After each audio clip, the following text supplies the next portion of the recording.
17, the square root of 704. Well, it's even,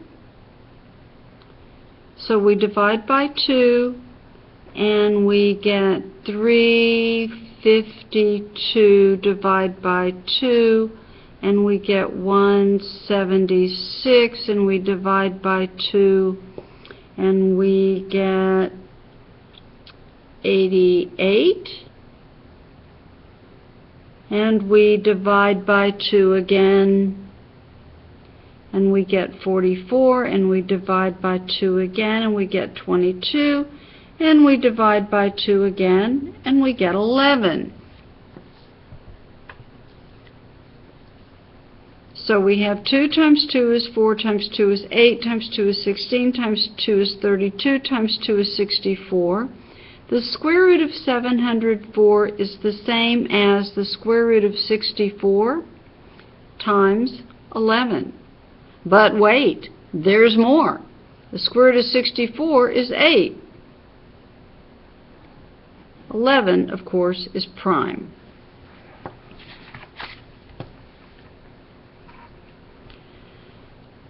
Five times the square root of 1025. Well, let's see. We know that 1025 is divisible by 5.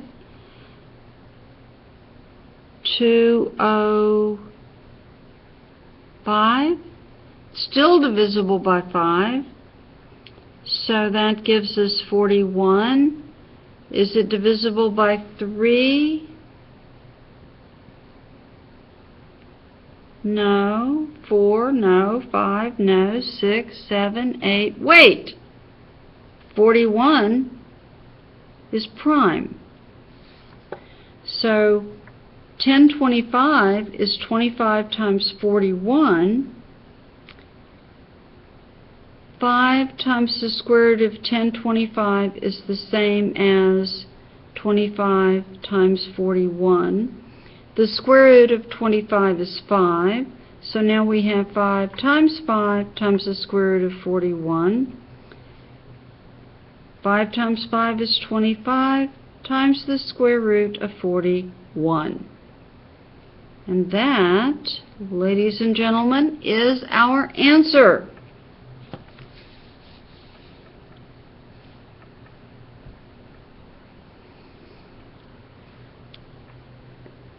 (529x squared). X squared, x is a perfect square, so it's going to be x times the square root of 529.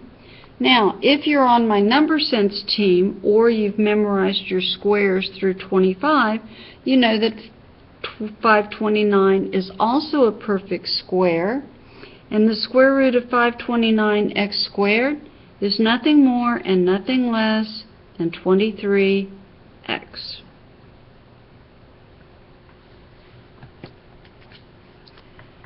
Number 20.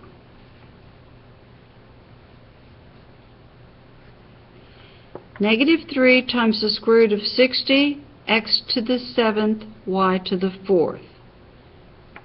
Well, y to the 4th is a perfect square. Keep the -3. Y squared times y squared gives us y to the 4th. So we can pull out the y squared. The square root of x to the 7th, that's x cubed times x cubed times x. So we can pull out x cubed. Now the square root of 60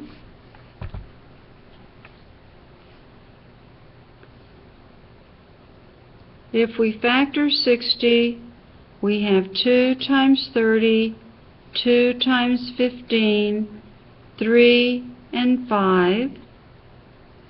15 times 2 is 30, times 2 is 60. So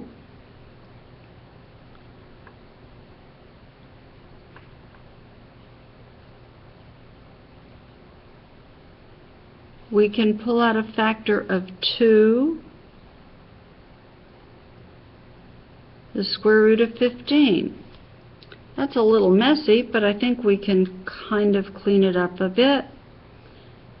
Now wait, we had x cubed times x x. So we have negative 3 times 2